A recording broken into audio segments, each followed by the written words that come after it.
everybody. How's everybody doing today? Isn't it a great day? First, I would like to thank the First Lady, Dr. Ryan. Thank you so much for having military members of the National Guard here today, this morning. What an incredible event for us.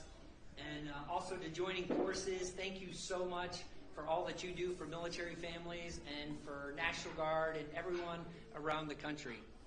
And thanks to all of our National Guard families for making the travel and the trip in from across the 50 states, 3 territories in the District of Columbia.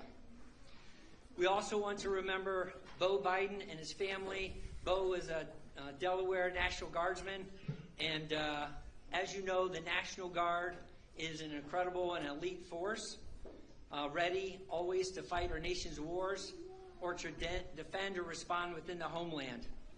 And we also build partnerships, local and global, all the way from our local communities within our states, and then also across 106 partnerships around the globe.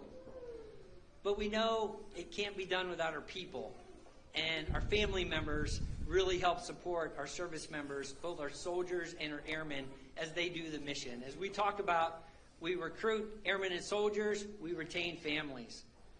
Our families are critical to everything that we do, so we can't thank you enough for that. 2,600 communities across the United States our Guardsmen live in. And sometimes our family members are at a school or work within a community where they're the only military families there. And so the support from the First Lady and Joining Forces and from all the different communities out there, we thank you for that. The National Guard Military Family Readiness System has also supported 1.3 million family members in their services in FY23. And so once again, just a great job there. They help with financial assistance, education, TRICARE assistance, employment assistance, child care, and also youth services. We're very proud of what the National Guard does for our nation. And we even had some members fly in all the way from Guam, 8,000 miles away. Is Sergeant Santos here? All right, back there. Wow.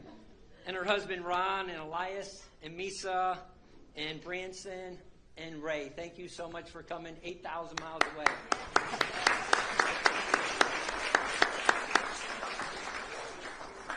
Today we have 147 members from the National Guard here, coming from 36 states, territories in the District of Columbia.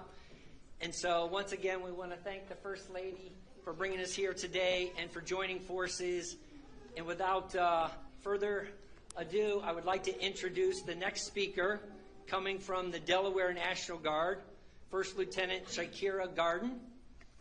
12 years of service.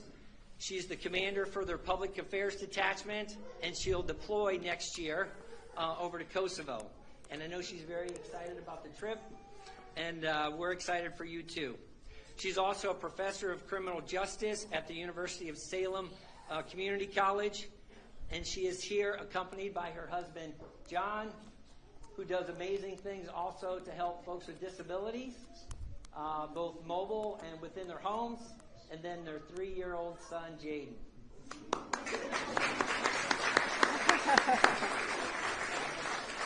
And before I bring her forward, I also want to introduce Arlene, which is her birthday, and Shakira's mother. Where are you? Happy birthday. Lieutenant Garden.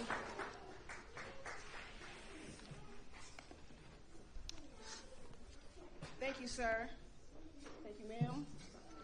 It is truly an honor to stand before you today and share my journey with the Army National Guard, a journey that has truly shaped both my career and my personal life in ways that I could have never imagined. My journey began when I was trying to figure out my career path after graduating from undergrad and starting graduate school. I learned about joining the Army National Guard, which afforded me the opportunity to serve my country, community, gain skills that served me in many ways, right? From leadership, discipline, and confidence. And it also provided me support for higher education goals that I set. With this opportunity, I found myself seeking a new challenge, something that would push me to grow and honor the legacy of my family, while also carving out my own path. My family has served in the U.S. Army for 4 generations, but always in an active duty and enlisted capacity. I wanted to continue that legacy, but in a way that was meaningful to me. And that's when I decided to join the Army National Guard and later become an officer. The National Guard offered me the flexibility to balance my civilian career and passions while still giving me pride and satisfaction of serving my community and my country. The Guard offers me a unique flexibility to serve when activated, whether it's during honor guard detail, because a service member unfortunately has passed away, and providing families with closure and honoring the commitment of our fallen service members, responding to hurricanes, COVID missions, or being activated for a deployment. One thing that stands out for me about the National Guard is the emphasis of family. They make sure that our families are involved and included in the process. My family and I have had the pleasure of participating in numerous events that the Delaware National Guard has created, such as holiday farm visits, pumpkin patch outings, movie nights, and summer family days at the local water park. It's these moments that remind me of the strong sense of community and support that the National Guard provides, not just to the soldiers, but also to their families. Through my experience, I've learned the Army National Guard is not just a branch in the military, it's a family. It's a place where you can pursue your civilian dreams while still giving back in a meaningful way. And for me, it's been the opportunity of a lifetime as I stand before you here today. And it gives me great pleasure to introduce the First Lady of the United States of America, Dr. Jill Biden.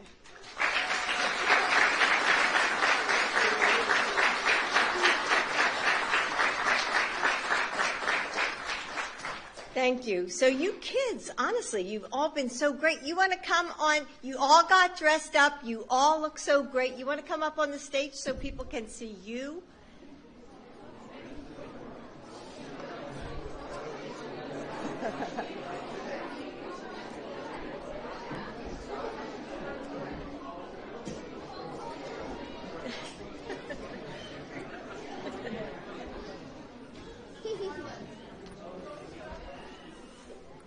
Everybody up?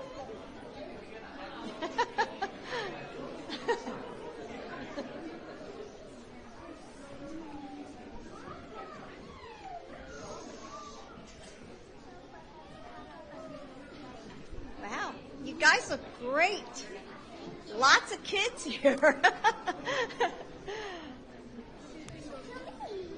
Come on. Okay. See, I know from my grandkids and my kids that you serve too. So thank you for your service, all of you.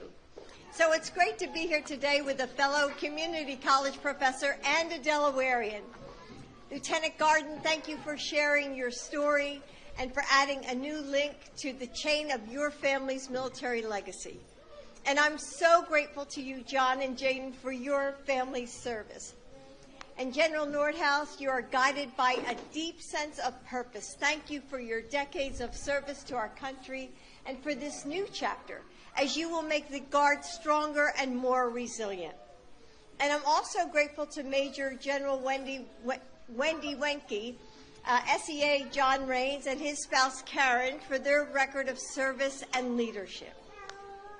So the Bidens are a Guard family, and our son Bo was a major in the Delaware Army National Guard.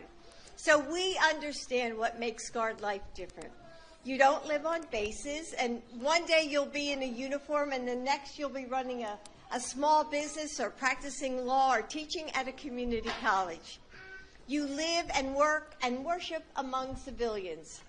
And through your service, you become the beating heart of all of your communities.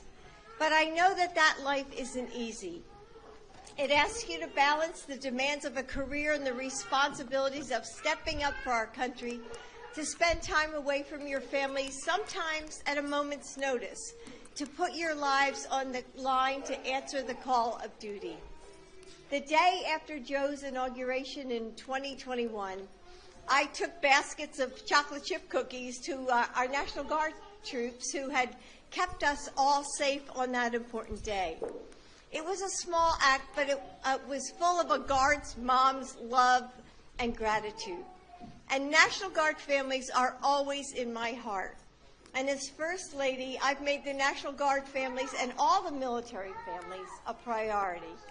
And over the past 4 years, through our initiative to support military families called Joining Forces, I've been making sure that National Guard kids have the support they need in schools and that spouses have the careers opportunities that they deserve, both the physical and mental health of our service members. I began my time as First Lady by thanking National Guard members, and I remain grateful for your service and for sharing your stories and hopes, all of it with me. And I've been so proud to work arm in arm, together to make this life a little easier for fellow Guard families. Now, this is a special time of year as we transform this house for the holidays. Did all you guys like it? Yeah. And one of the privileges I have as First Lady is deciding who will be the first to experience the magic of the season here at the White House. And every year I've asked to share it with the National Guard families. So today I hope that you found delight in everything from the gingerbread house. Did you all see it over there? You didn't see it? You'll have to take a look. It's pretty cool. To the carousel. You saw the carousel, right, where we had our pictures taken. And in the Blue Room, and, everything in all the rooms in the holiday season. And I hope that you will find peace in the flow of holiday season, peace in your purpose, and strength in your community. May God bless you and your families. Happy holidays, National Guard. Thank you. Thank you, guys. Thanks for coming up. Thank you. All right, well, enjoy the house, okay? Don't forget to see the gingerbread house. All right, thanks for coming, guys. Dr. Biden, do you support the pardon of Hunter?